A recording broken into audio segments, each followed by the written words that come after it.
de paz que ao despertar de um novo homem nos induz. Te conclama, irmão, de última hora, a ingressar nesta seara de luz. Te conclama, irmão, de última hora, é agora. Boa noite a todos. Tiveram coragem de sair hoje de casa com esse frio. É porque, de fato, a gente sabe que quando a gente vem, saímos melhores. Com certeza saímos melhores, a despeito do frio. Bom, sempre que eu sou convidada para falar alguma temática, eu fico pensando o que se quer acerca daquele tema. O que as pessoas que vão ouvir, os espíritos que me usam, querem acerca daquele tema. Porque ninguém que fala o que pensa. Normalmente, nós somos instrumentos. Né? Então, muitas vezes, nós preparamos o material e mudamos. Nós refletimos sobre uma certa temática e, ao nos depararmos com a plateia, temos intuições diferentes. Nesta casa, às quartas-feiras, há uma sequência de O Livro dos Espíritos. Então, quando me convidam, eu nunca sei, nem escolho o tema, porque ele vai ser definido posteriormente. Então, quando a Elisa me convida, eu digo, bom, mas o que vai ser? Ela ainda também não sabe, vai depender da sequência. E me coube, na noite de hoje, falarmos sobre esse capítulo primeiro do Livro dos Espíritos, que fala sobre essa escala espírita. Eu tenho uma admiração muito grande pelas obras básicas. E eu confesso a vocês que quando eu me tornei espírita, isso tem mais de 35 anos, eu tentei ler o Livro dos Espíritos. E eu não entendi. Tentei ler o Evangelho, compreendi mal. O céu e o inferno, então, passou longe. A Gênese, eu li igual uma criança que pega um livro e lê de cabeça para baixo. Mas, com o tempo, nós vamos retomando as leituras. E eu, recentemente, faço muito, claro que eu já estou na 30ª, não sei qual versão do livro, e agora, pelo óculos, pela necessidade, eu utilizo já um modelo maior. Porque eu não gosto muito da leitura na tela do computador. Embora eu tenha ele baixado em PDF, de graça, para todo mundo, eu gosto muito do meuzinho. O meu primeiro Livro dos Espíritos, ele está guardado, eu mandei encadernar, ele soltou as folhas todas, eu mandei encadernar, porque tem muitas referências ali. E o que me encanta nas obras básicas? Com o tempo eu pude perceber como que o professor Hippolyte, ele foi admirável. Ele não simplesmente resolveu se tomar daqueles cadernos, ou mesmo frequentar os salões da França, daquele século, e observar os fenômenos. Ele fez mais do que isso. Ele adotou um método que é adotado para as ciências. Quem escreve, quem pesquisa, quem passou aí pelas linhas da graduação, do mestrado, do doutorado, ou quem não passou, vai entender que todo o preâmbulo dele, toda a introdução, ele passa a explicar o método que ele adotou para produzir essa obra atemporal. Essa obra magnífica, que foi a primeira. E, obviamente, as demais que se sucederam tiveram o mesmo compromisso de um método absolutamente científico. Portanto, a doutrina espírita, ela não nasce pelo aspecto religioso, ela nasce pela ciência. E não podia ser de outra forma, porque ela nasce na França, berço da ciência. Ela nasce em Paris, a capital da ciência. Em 1857 é o primeiro livro, mas a produção já vinha. E se nós lermos esse método, eu só pude conseguir compreender esse método décadas depois que eu já havia lido muita coisa. E aí eu voltei ao método para entender o quanto a obra kardeciana, que dá todo o suporte à doutrina que nós chamamos de espírita, porque foi essa denominação que o professor Hippolyte denominou, porque ele disse coisas novas, ciência nova,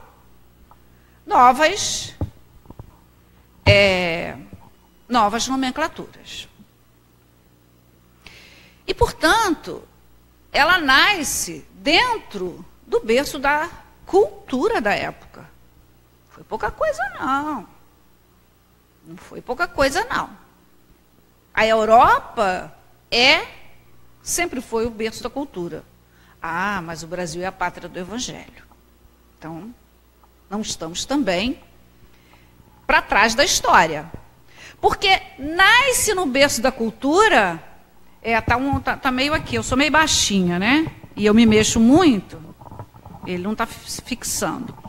Portanto, nasce no berço da cultura, mas é aqui que a obra kardeciana vai ramificar e produzir os seus frutos, as suas flores, com as suas cores e os seus aromas. Porque antes mesmo de Chico Xavier, que nasceu em 1910, no Brasil nasceu Peixotinho, no ano de 1905. O primeiro médium de materialização terapêutica, de materialização luminosa do mundo, ele nasce no Brasil. E daí em diante a gente conhece a história do espiritismo aqui. Dentro dessa escala espírita, porque eu fui convidada para falar disso, e eu estou contando história. Mas eu estou contando história porque acredito que talvez muitos de vocês, assim como eu, na minha ignorância, que vai durar muitas encarnações para melhorar um pouco, ao reler o Livro dos Espíritos, consegue compreender cada leitura que eu faço. E é assim com toda a obra. Eu sou muito afeita às leituras kardecianas e às obras de Joana de Ângeles. Leio, releio, compro o livro, vou, dou, empresto. Gosto muito de dar, não. Marco, volto, ele perde as folhas e eu volto. Então, dentro desse capítulo, Kardec propõe a análise do que é o espírito. Ele era muito insistente, como todo pesquisador. Ele faz as perguntas de várias maneiras para ver se os espíritos caem em contradição. E ele adota um método absolutamente fantástico das perguntas distribuídas a diversos médiuns.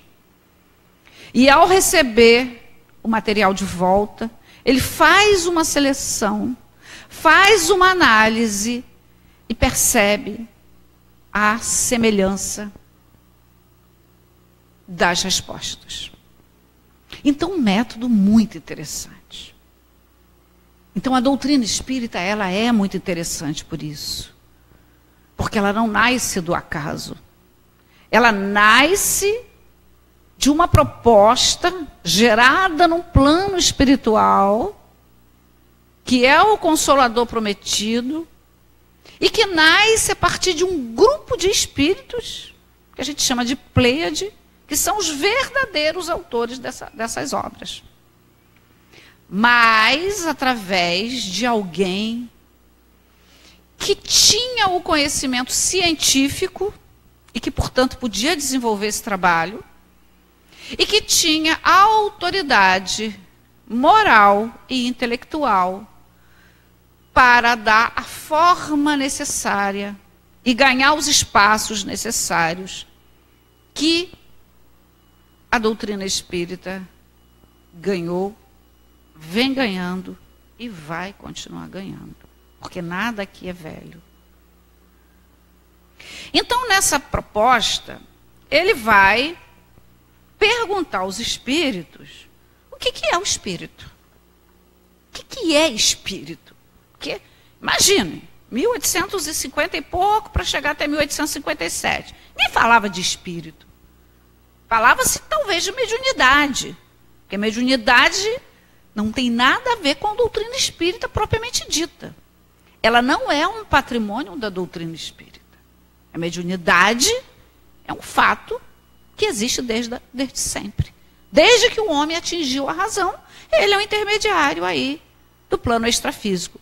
Também espíritos não é invenção da doutrina espírita. Não é coisa dos espíritas.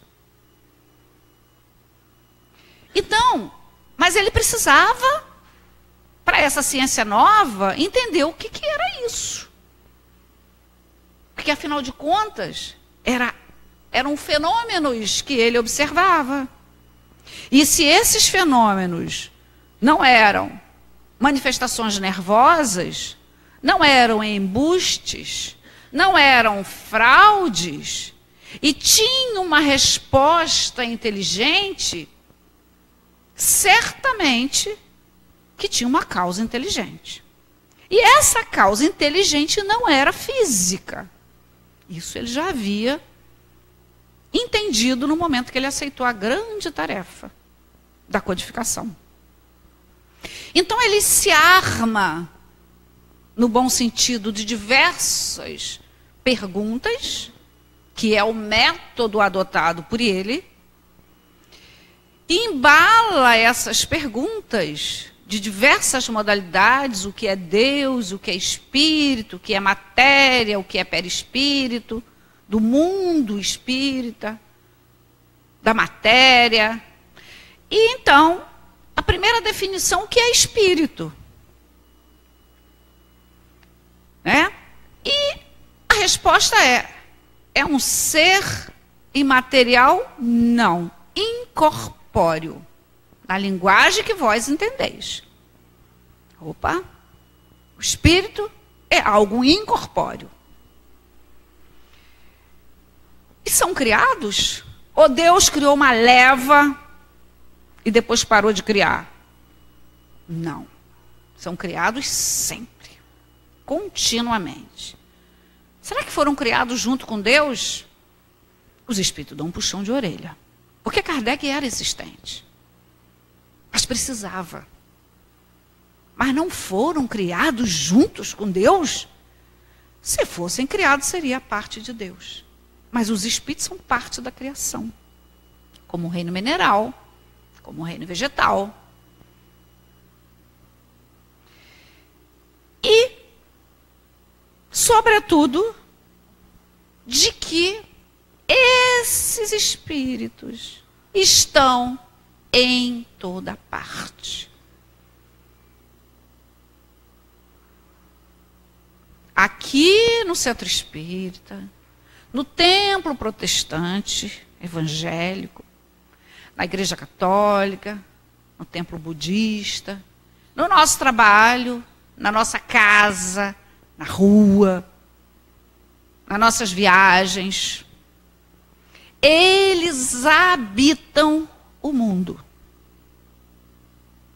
Porque de verdade, esse é o mundo verdadeiro. O mundo espiritual. Ah, mas eu me acho tão verdadeira quando eu estou na carne, eu gosto tanto da minha vida na matéria. Eu adoro o inverno, conversava com uma colega ali. A gente se sente melhor, se sente menos cansada, se veste melhor, enquanto estamos na matéria. Porque essa passagem, ela é muito breve, considerando o tempo eterno. Mas a nossa visão, ela é muito limitada, porque a nossa visão é daqui. E o bom desse estudo, que nós chamamos de espírita, da filosofia que nós compactuamos, é que ela nos explica isso. Olha, não tem só você nesse mundo. Não tem só o planeta Terra. O sistema solar, ele é imenso. Nossos olhos não alcançam. Nem os mais renomados cientistas da Terra. Portanto,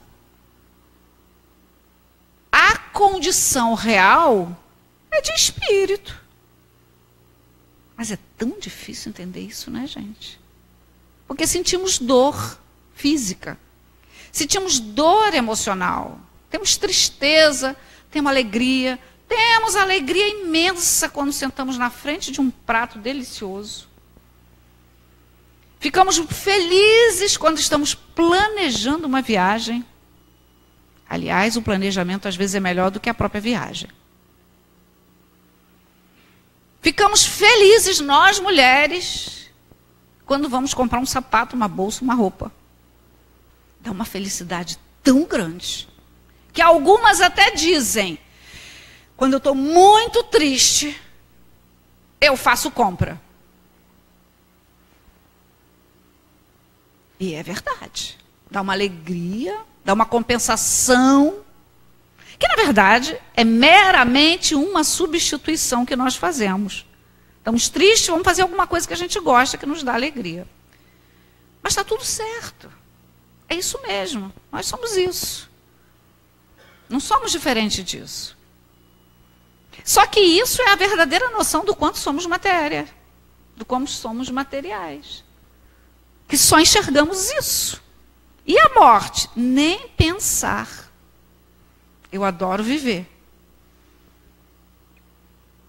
Mas ela tem que chegar para todo mundo. Ela vai chegar para quem viveu mais e chega às vezes para quem não viveu nada. Ela chega quando nós estamos no auge dos nossos sonhos e dos nossos projetos e que são interrompidos sem que a gente entenda. Mas o emprego também às vezes é perdido sem que a gente entenda. A vida conjugal às vezes é rompida, ou qualquer relacionamento humano é rompido sem que a gente entenda. Quando estamos no meio de um projeto. Porque a vida é assim. Essa é a ideia da vida, essa é a filosofia. É isso que Deus, na sua infinita bondade, planeja para o homem.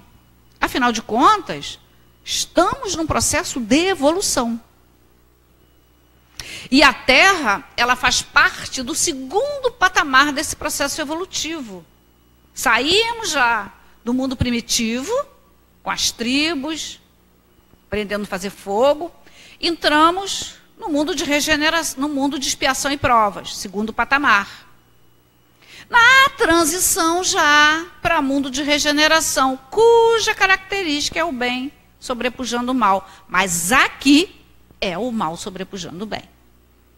Portanto, Allan Kardec, considerando essas muitas moradas na casa do meu pai, ele buscou um método de entender que tipos de espíritos habitam, na ideia dele, inicial, a Terra. Não só encarnados, mas também aqueles que estão fora do corpo, que se expressam através da mediunidade nas suas diversas formas, suas diversas maneiras. Então, nesse método, os espíritos disseram o seguinte: olha, existe uma escala espírita. Vamos fazer uma escala para a gente entender. Vamos botar no primeiro patamar dessa escala os espíritos imperfeitos. Vamos botar no segundo patamar dessa escala os bons espíritos. E no terceiro, os espíritos puros. Dentro do planeta Terra ou dentro... Já senti um pouquinho de calor.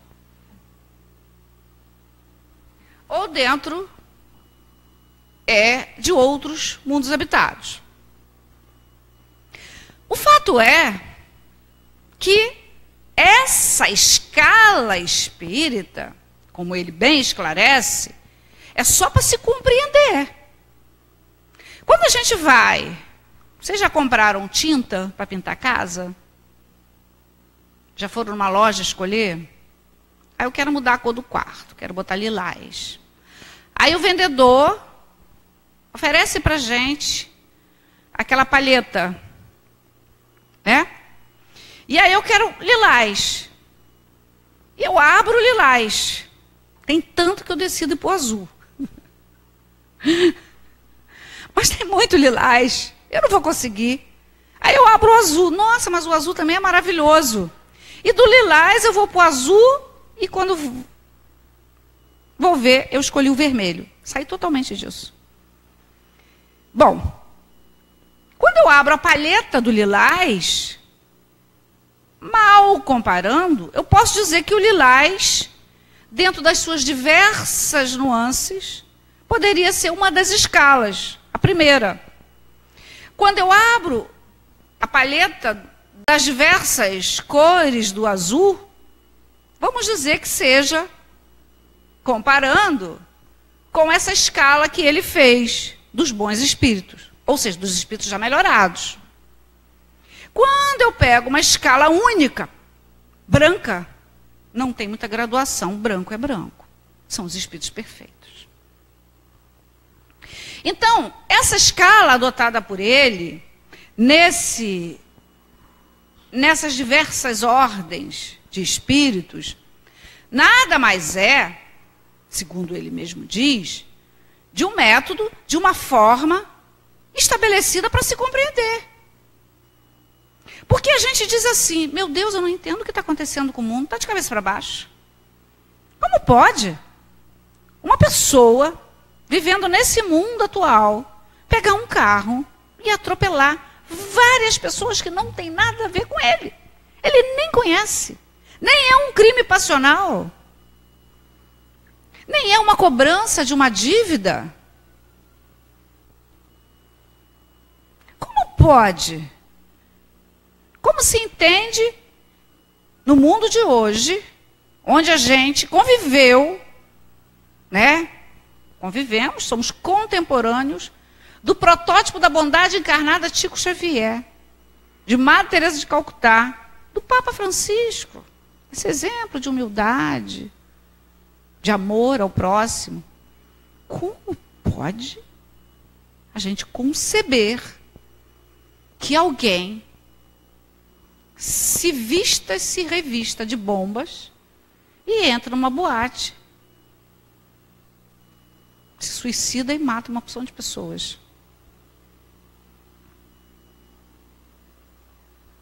Que mundo é esse?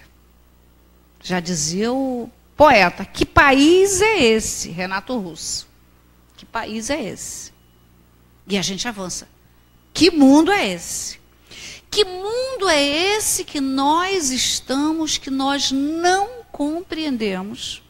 A gente não tem capacidade de entender a natureza e os sentimentos humanos que rompem cidades na Ásia, e matam pessoas, famílias, bombardeiam civis. E que as famílias precisam fugir dos seus países de qualquer forma que eles possam sair de lá. Atravessando de barco, pegando carona, morrendo, não sobrevivendo, com crianças, com adultos. Pessoas de níveis culturais e materiais elevados. Não são miseráveis fugindo da miséria, como a África, como tivemos aqui no Brasil há um tempo atrás e nos países da Europa, a fuga dos haitianos. Que em São Paulo, no Rio de Janeiro, em alguns países da Europa, há 3 anos atrás, mais ou menos, encontravam-se muitos haitianos, aqui também, que vieram se albergar em busca de emprego pela miséria e pela catástrofe natural. Mas nós não estamos falando de miséria e de catástrofe natural, porque essas são ocorrências que não são premeditadas. A miséria material, talvez. Mas as catástrofes, não. Os cataclismos, não. Os maremotos e os terremotos, não. Mas a miséria humana da guerra, ela é premeditada. Ela é planejada, ela é decidida. Ela é programada. Muito bem programada. E com inteligência. São pessoas, são espíritos inteligentes que habitam a Terra, encarnado. Esses são inteligentes. E planejam esse tipo de tragédia humana. Vocês conseguem entender esse tipo de tragédia? É fácil para vocês compreenderem?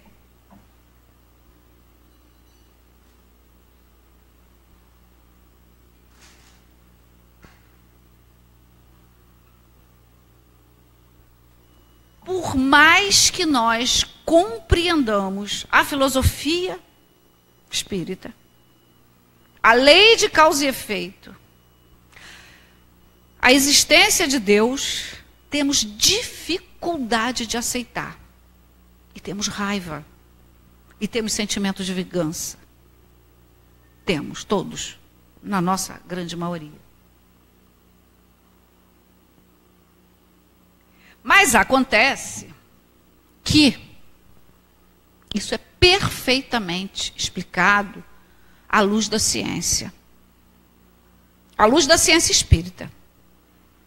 Porque aqui na Terra, do plano físico e do plano extrafísico, habitam os espíritos que estão nessa classificação meramente teórica para compreensão, essa terceira ordem de espíritos.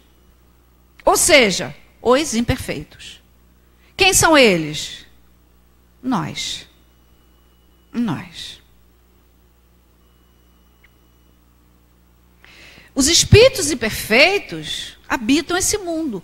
Porque, por mais que um ou outro, ou que a maioria de nós não tenhamos ímpeto para o mal, para a maldade, nós sentimos a dor da maldade. Nós ficamos tristes. Nós colocamos grade nas nossas casas. Nós deixamos, às vezes, de sair à noite.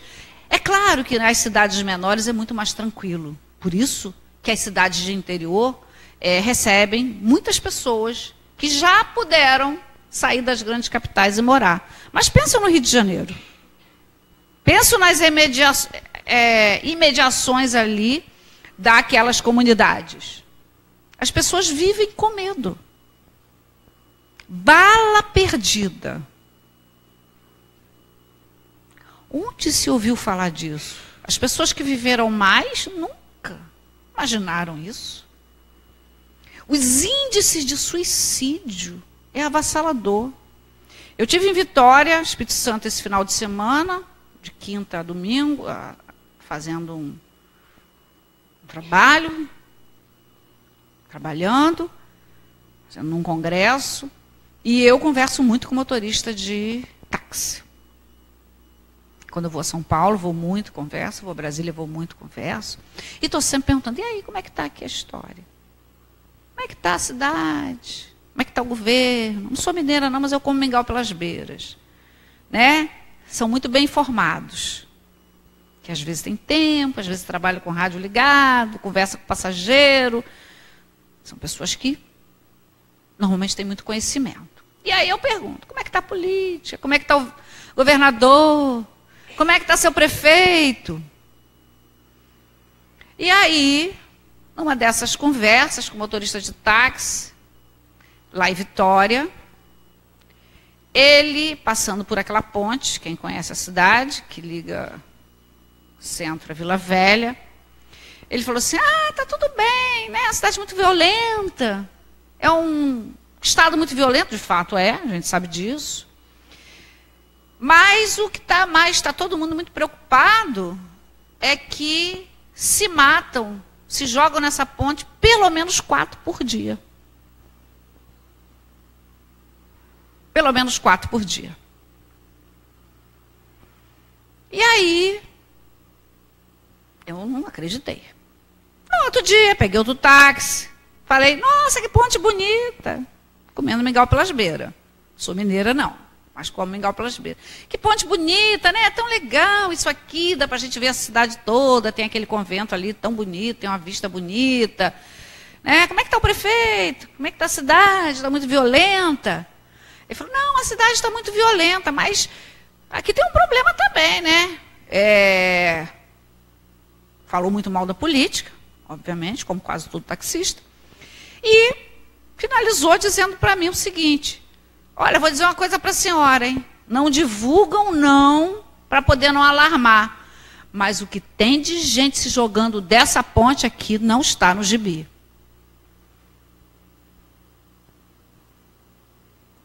E aí, depois disso, eu fui pesquisar algumas coisas, fui conversar com algumas pessoas, e eu descobri o seguinte, tem muita gente se jogando na ponte Rio-Niterói.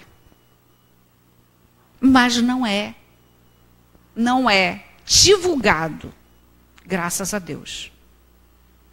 Porque o índice de depressão, o índice de síndrome do pânico, que leva ao suicídio, é muito grande. E os espíritos, na reunião mediúnica, vêm falando sobre isso.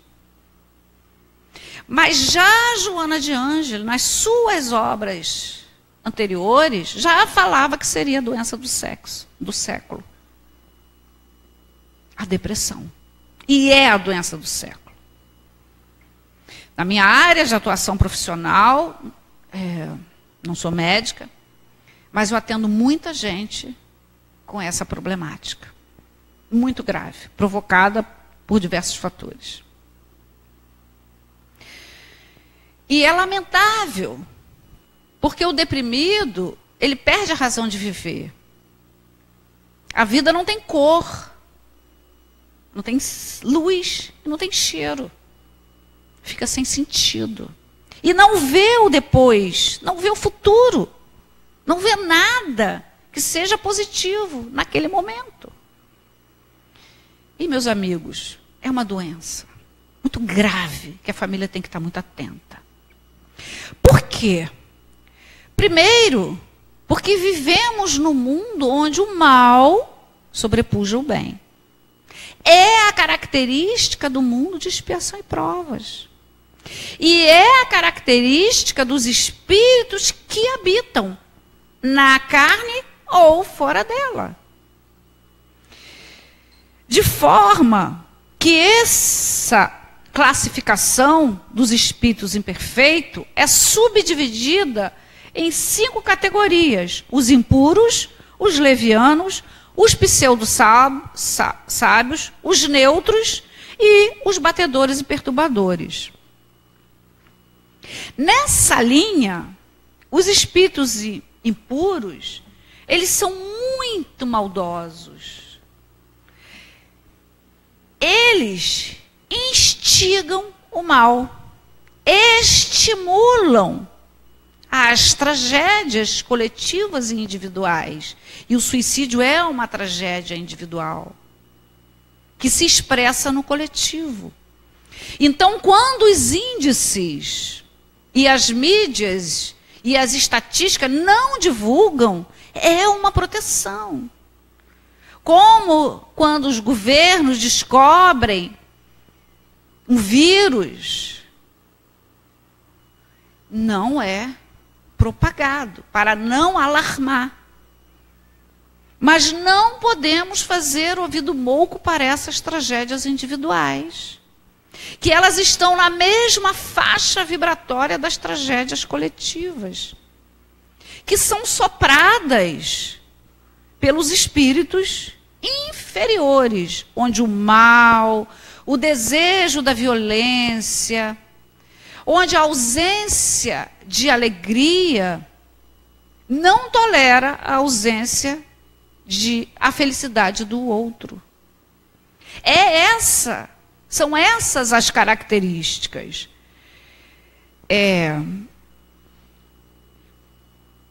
Dão conselhos pérfidos, mascaram, enganam. Então, quando assistimos a essas tragédias coletivas no Brasil, fora do Brasil, no Brasil muito mais na nossa área política, porque as tragédias graves ainda não chegaram aqui, graças a Deus. O terrorismo ainda não chegou no Brasil. E acho que não vai chegar. Porque o Brasil ele tem uma missão. Ele é a pátria do Evangelho. Ele foi escolhido por Ismael, com orientação de Jesus, para aqui ser o celeiro de luz, de bênção, de paz, de conhecimento. Então não devia ter a política. Como eu dizia, somos todos farinha do mesmo saco. Somos todos espíritos imperfeitos. Naquela graduação daquela palheta da cor. Uns com umas cores mais fortes, outro com as cores intermediárias, outro com as cores mais neutralizadas e outros com as cores mais brandas. Em muitos de nós o mal já não é tão forte. Mas temos orgulho, temos egoísmo, temos ciúme, temos desejo de vingança. E outros, isso é muito forte. A ponto do egoísmo fazer com que aqueles que ocupam o poder não pensam no povo, só no interesse pessoal. Mas no interesse pessoal, que começa pequeno, mas que fica muito aumentado, muito majorado, que milhões é muito pouco. Por que será? Porque ele tem essa propensão, é da natureza humana, é da condição do espírito, independente da condição intelectual. É agravada, é maximizada, é majorada pela influência daqueles que estão desencarnados e que, segundo Kardec, de ordinário, são eles que nos dirigem. Influenciam os espíritos em nossas vidas?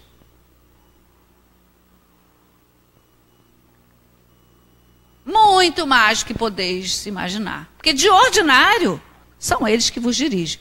Então, eles insuflam pensamentos de tristeza, de apatia, de menos-valia, de discórdia familiar e no ambiente de trabalho. Eles insuflam sentimentos e emoções de depressão, de suicídio para quem tem a matriz. É muito difícil. Benizete, você está me desanimando. Eu quero fugir desse mundo. Vai para onde? Vamos para onde? Qualquer lugar que a gente fuja, vamos para o sul do país, no norte, para a Serra Gaúcha, vamos para a nossa serra. Eu estou no planeta Terra. Ah, então eu quero fugir de mim mesmo. Uma hora você mesmo vai se encontrar. Eu quero deixar esse emprego. Vai talvez achar um pior. Mas temos o livre-arbítrio. Devemos melhorar. Eu quero deixar essa cidade. Ok, vamos buscar uma melhor. Mas se o problema estiver aqui dentro, nós vamos levar para qualquer lugar. Então a palavra de ordem, dentro dessa noção que Kardec nos propõe, da escala espírita, de que estamos rodeados de espíritos maus, porque nós somos parte deles, desse grupo, naquela escala, não é para nós desanimarmos, nós temos uma escala aí para percorrer. Vamos imaginar que nós estamos na escala já melhorada. E vamos nos comprometer com esse ponto da escala que nós decidimos ficar e ir. E vamos fazer o esforço, o autoconhecimento para permanecer nessa faixa aí suave dessa escala. Porque só depende da gente. E de mais ninguém. Ninguém pode fazer o progresso por nós. Não é o outro, não é o pai, não é a mãe, não é o colega de trabalho, não é a casa espírita.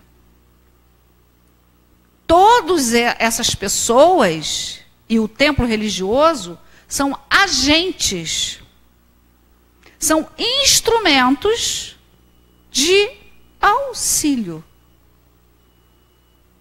São instrumentos acessórios. E não o principal, porque o principal está aqui. Somos o que pensamos. E Jesus diz, vós sois deuses. Tua fé te curou. As obras de Joana de Ângeles, que eu gosto muito, leio muito, elas são induvidosamente um manual de autoajuda. Só que não é aquele manual de autoajuda que quando a gente está triste, a gente passa na banca do jornal e vê assim, como enriquecer em 3 dias. Como arranjar um casamento bom. Como rejuvenescer 10 anos. Isso é tudo balela. Mas é um manual de estudo. É uma graduação, é um mestrado, um doutorado, é um pós-doutorado. Cada obra dela propõe toda essa nuance de estudo. Difícil. O primeiro deles é o Homem Integral, belíssimo, fantástico. E depois tem a sequência na série psicológica. O Homem Integral é até bem fácil. Alguns outros um pouco mais complexos. E é uma terapia viva. É uma autoterapia, porque quando lemos, nós nos identificamos com aquilo. E quando lemos, nos identificamos, ou sofremos ou deixamos. Não dá para ler esse livro agora. Não tenho tempo, mentira, tenho tempo. Eu não quero ver aquilo. Eu não quero entrar em contato comigo mesmo, que é o que a terapia faz. Então, nessas obras de Joana de Ângeles, ela propõe o autoconhecimento. Conhece-te a ti mesmo. Como já propunha Santo Agostinho, que está lá. o Evangelho segundo o Espiritismo. Uma passagem linda. Conhece-te a ti mesmo. Mas como? Aí ele dá ali uma ideia de como fazer. O fato é que, nessa escala espírita, nós temos espíritos marcados pela crueldade. Os assassinatos em séries, a pedofilia, né? As mortes cruéis, os aprisionamentos de pessoas, o tráfico de pessoas, o sequestro para retirada de órgãos, que são coisas que não são divulgadas. Então, são pessoas marcadas por absoluto egoísmo e crueldade. A avareza, o egoísmo, que assolam uma grande parte da nossa classe política, mas não são só eles. Eles estão aparecendo. Que agora tudo aparece. Com as novas formas de comunicação, com a revolução tecnológica, sabemos tudo o que acontece em diversos países. E no nosso país. Mas muita coisa nós não sabemos. O que está debaixo, nos bastidores, nós desconhecemos. E quando vem algo, é aquilo que estava ali nos bastidores, que por algum motivo veio à tona. Mas então, essa proposta aqui, que foi me incumbida de falar hoje, diferente ordem de espíritos, é importante nós entendermos que essa é a marca dos espíritos que habitam a Terra. Mas nem todos. Alguns deles já estão nessa segunda escala de espíritos bons, que têm como marca o bem, o desejo de ajudar o outro, a vontade de amparar, de servir. Porque nós, muitos de nós, podemos até ter marcas negativas, mas também dançamos aí entre uma escala de cor mais forte, uma escala de cor mais branda. Temos o mal, mas temos o bem aparecendo. Temos ciúme, temos inveja, mas também às vezes temos muita vontade de ajudar o outro. Desejamos mal para aquele político, mas a gente entra aqui e alguém fala, a gente faz uma prece e a gente diz assim: ai meu Deus, vou pedir por ele. É melhor nós orarmos até para a espiritualidade superior poder atuar de maneira equânime. Mas nós mesmos espíritas temos raiva, queremos que sejam presos, queremos que todo o patrimônio seja retirado da propriedade deles, que não saiam da cadeia. Porque sentimos isso, porque faz parte, porque quando vamos no SUS não tem, espaladrapo não tem material para trabalhar. Porque as escolas estão em greve, porque a UFRJ está em greve há muito tempo. Porque os professores não recebem, porque os funcionários públicos estaduais estão aí passando, nem todos, mas uma grande maioria passando uma situação que não era para passar, não fosse essa condição imperfeita do espírito que habita a Terra, marcado por essa cor mais forte nessa escala de cores. Mas junto com ele, junto com a gente, junto com muitos, nós temos o bem aí, o bem pelo bem, o bem pela própria vontade, pelo próprio desejo de fazer o bem. Mas como nós somos marcados ainda por nossa história passada, nós somos filhos do nosso passado, nós somos, na verdade, uma construção com os tijolos de inúmeras vivências anteriores, na maioria não boas, O fato é que a gente tem essa matriz aí para ser trabalhada. Aí as depressões, as tristezas, as angústias, as pessoas mais difíceis de lidar, as pessoas mais fáceis de lidar, as pessoas com essa ou aquela característica, que no relacionamento humano, nas diversas vertentes, o buril é trabalhado. O fato é que temos fórmulas de vencermos a nós mesmos. Há propostas de não nos homiziarmos com essas ondas eletromagnéticas potencializadas por essas mentes espirituais, encarnados e desencarnados, que envolve o planeta Terra, que envolve uma região mais do que a outra, às vezes uma cidade mais do que a outra, às vezes um ambiente mais do que a outra. É o pensamento. O pensamento é a origem de tudo. E é também a condição de buscarmos um bem-estar maior. É através do pensamento que podemos vencer as nossas aptidões, as nossas más tendências, os nossos ímpetos para os sentimentos negativos, para a apatia, para a tristeza, para a depressão.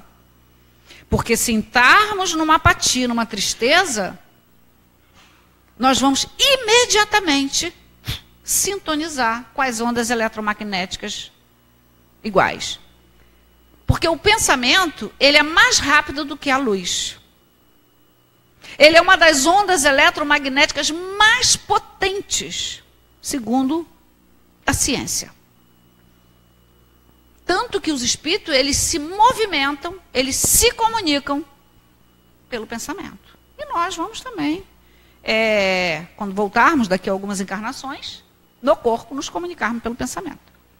Já há estudos científicos sobre essa forma de comunicação.